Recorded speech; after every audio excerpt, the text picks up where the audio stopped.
Hello everyone and welcome back to my YouTube channel. So in today's video we're going to look at the Asia Cup which is coming up and starting on the 27th of August. So in today's video we're going to look at four aspects when it comes to previewing the Asia Cup itself, right?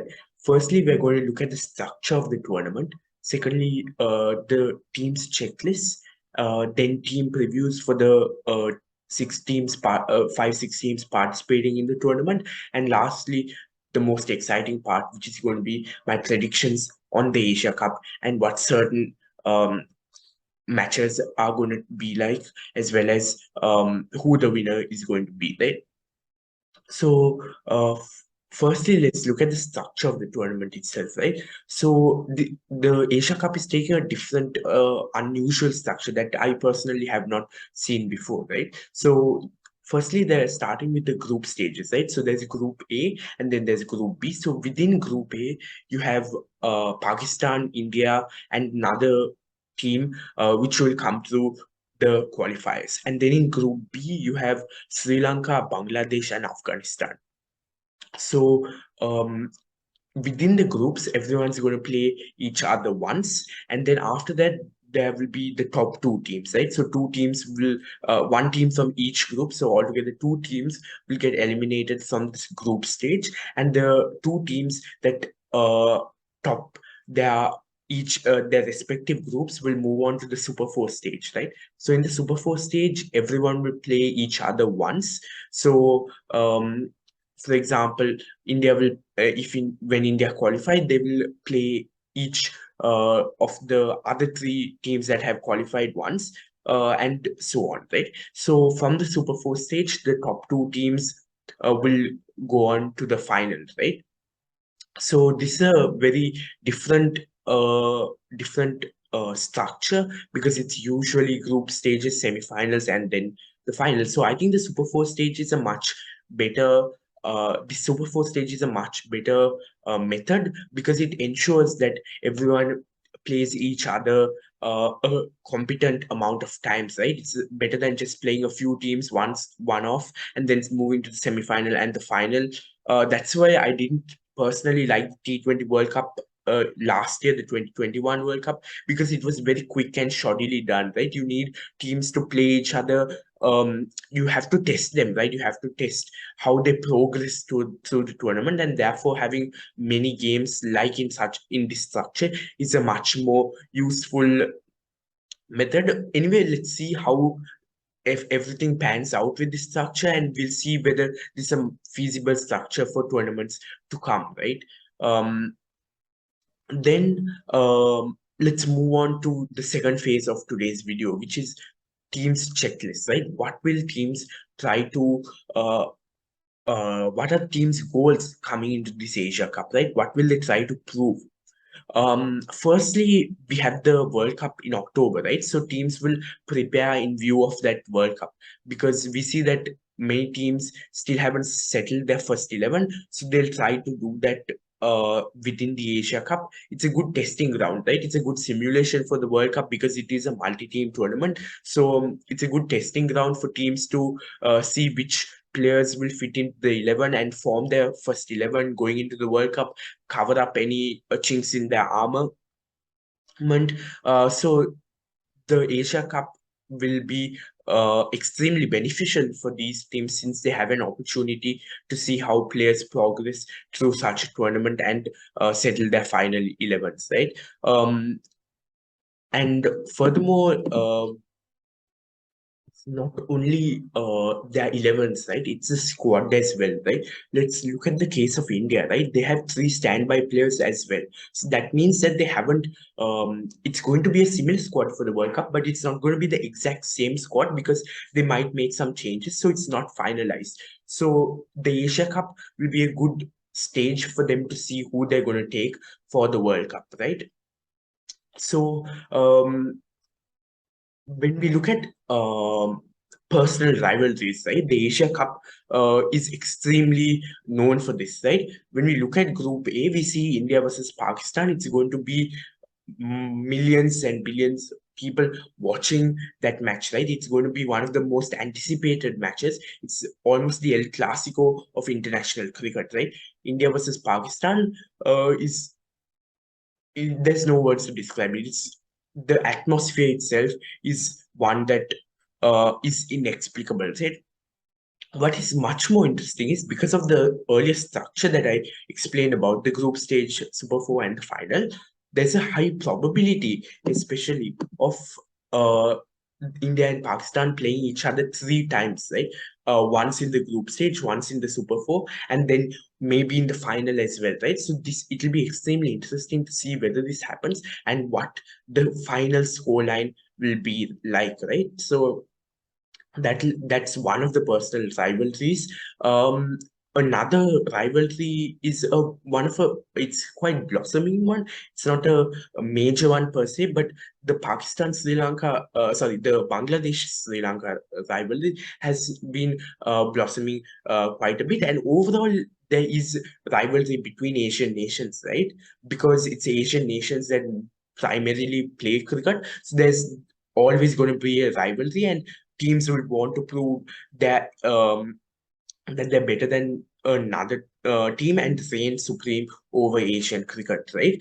And we also have to understand that the Asia Cup hasn't been played since 2018, right? So since 2018, we don't know who has proved themselves to be the best Asian cricketing nation, right? So after 4 years, this will be the first opportunity to prove that.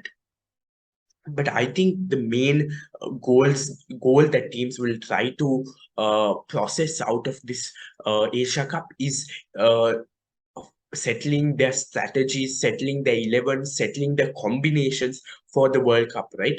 Because it's a perfect testing ground for the World Cup. Um, Something that teams such as Australia or England or New Zealand don't have, right? So these teams are lucky they get this opportunity to actually test themselves prior to going to the World Cup, right? So the next phase, right? So now let's look at team previews, right? So how the squads for each team uh, look and whether there are any mistakes or what probable 11s will look like, as well as strategies that teams can employ, right? Firstly, let's move to Group A, right? So as I mentioned before, India, Pakistan, and another team through the qualifiers. So we'll only look at India and Pakistan.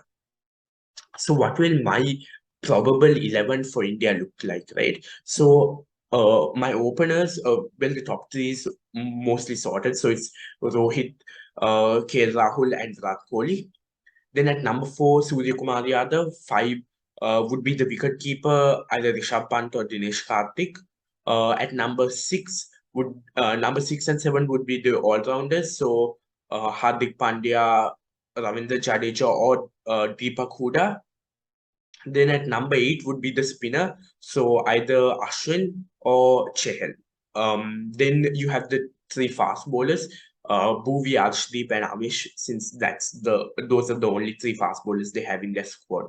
Um, Okay, so let's dissect this, right? So at the top you have Rohit and KL, right? Recently, sorry, not recently, but Indian openers haven't been as attacking, but recently, yes, Rohit Sharma has been a bit more attacking, right? What I would like for all teams to go with a template for their openers, right? Is there one of the openers will play the stability role and take their team through to the end of the innings, while another opener will play the aggressor's role and go from ball one, right? So such a template will help run scoring at the beginning as well as through the innings and ensuring that they have wickets in hand, right? So with Rohit and KL, it would make a lot of sense for KL to play that stability role, since he's played that extremely well for whatever IPL team he's played for, and it's better for Rohit to take that aggressor's role, right? Going from ball one, right? So we've seen recently that many people have been paired up with Rohit, whether it be Deepak Huda, Surya Kumar Yadav. Ishan Kishan, Ruturaj Gaikwad, even Rishabh Pant. Almost everyone has been paired up with Rohit Sharma at the opener spot in the recent series. But it's probable that KL Rahul will get that spot. Um, then when we look at number three, you have it's going to be Virat Kohli. So this is where the entire aspect of form has been eluding him, right?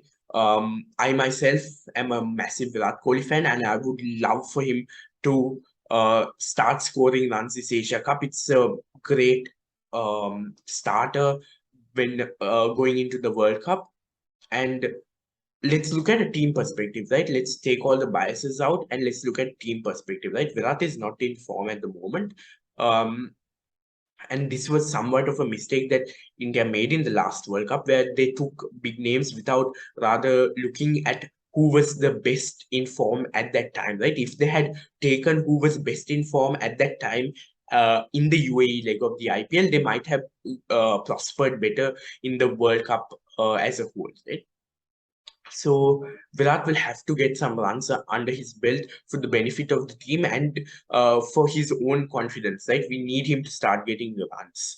Um, and once again, Virat is probably going to play the stability role because he's not in form. He might need a few balls to get under his belt before going all guns blazing, right? Um, then we look at number four.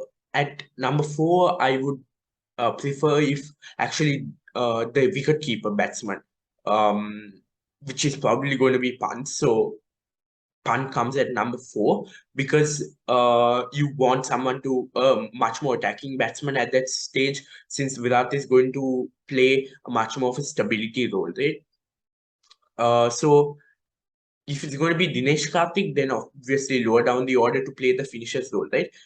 I know Pant has this reputation and all, but um, within the T20 internationals itself, Pant hasn't really proved himself. I know it's a controversial thing, but he hasn't proved himself. So whereas someone like Dinesh Karthik has proved himself in the IPL finishing games for RCB this season and making a change, as well as for Team India, he's played some really good knocks. And the last time such a tournament happened, let's not forget the Nidahas Trophy back in 2018, where he hit that last six of Soumya Sarkar, winning the game for India with needed of one ball. I'll never forget that. I went and watched that match, and that's one of the most memorable innings in Indian cricket history, right? So Dinesh Karthik, that finisher's role will be extremely key, but I doubt they'll take him, and I think they'll prefer Pant over him. And then Sky has been in superb form, so Sky walks into the 11. There's nothing much I can say for that. Um, then you have your all-rounders, right, at number 6 and 7. So Hardik also could come at the number 4 position. They could experiment because he did come at number 4 for Gujarat Titans and he did play quite a good role. Um, and what is much more important for Hardik is his bowling, right?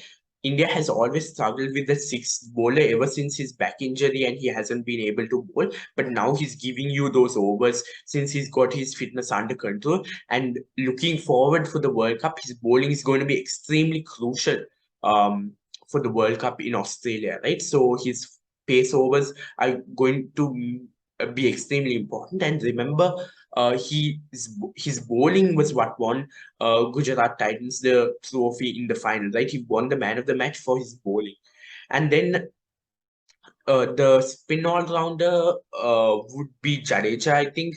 But understanding current form, I would actually pick Huda. I know, once again, controversial, but when you look at current form, when you look at the performances as of recent and even the IPL, Huda's form has really been skyrocketed, especially since moving domestic sides from Baroda to Rajasthan, right? His form has been amazing.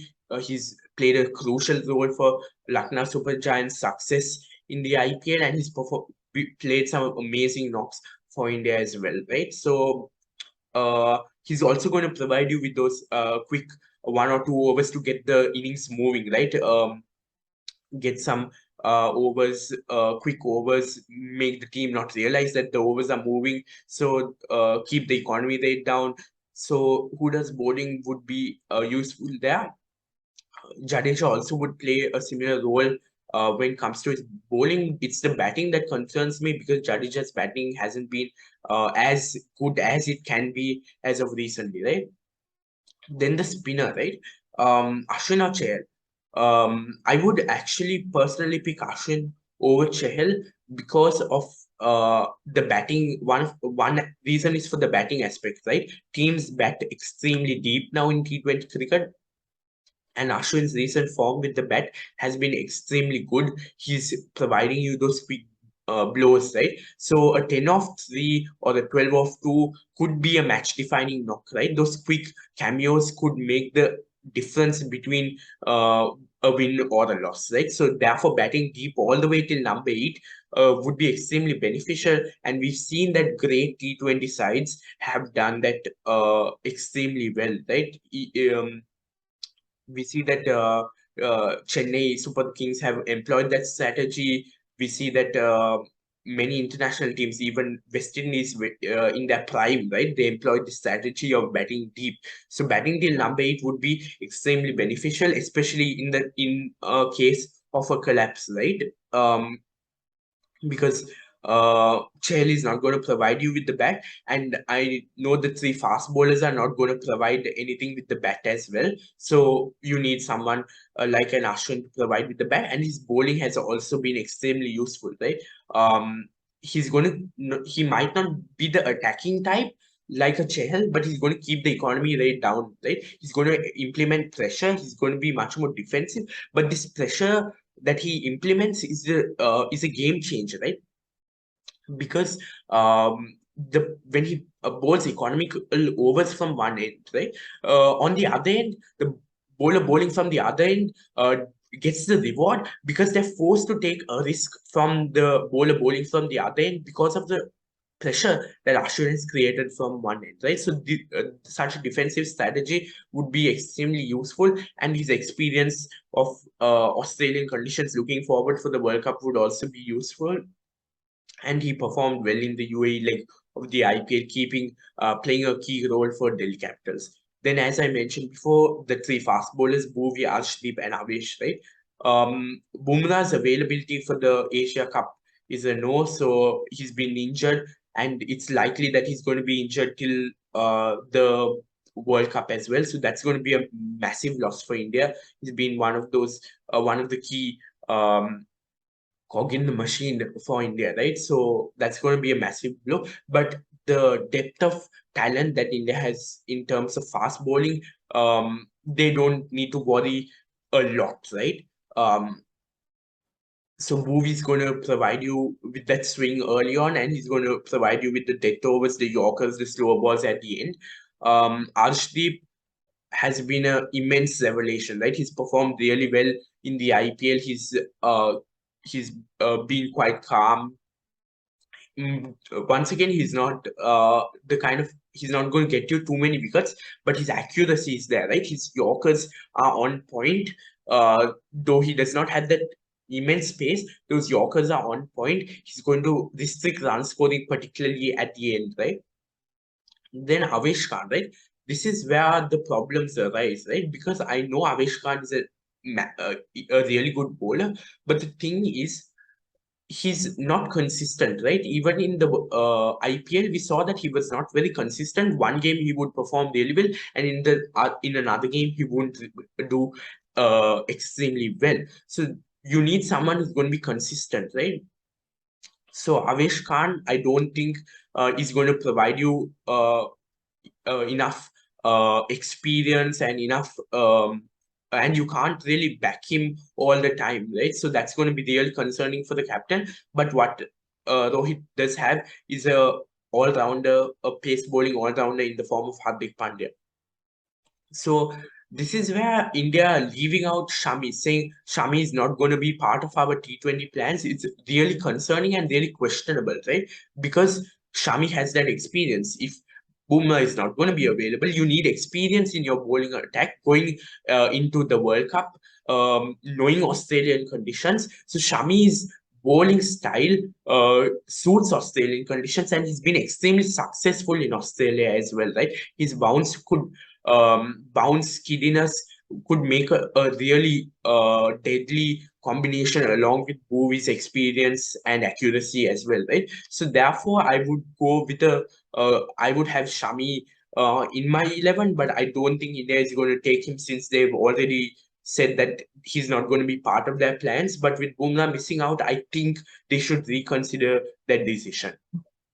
So next team in Group A, you have Pakistan, right? So Group A is the most looked forward to group, I would assume, since you have India, Pakistan, and you want to see how that match turns out, right? So 28th of August, book your calendars. 28th of August is when the match is. I'm going to be watching it, and everyone should. It's going to be an amazing game, and the rivalry, right? Rivalry from the last encounter that they had, right, in the World Cup, where Pakistan beat India for the first time ever in World Cup history. So that still haunts India, right? So therefore, they'll be even more eager to get their edge over Pakistan and get revenge, because this is a personal clash, and this clash has so much energy, so much passion, and so much uh, and and so much viewership, right? Everyone wants tickets for that game. There are so many views on TV.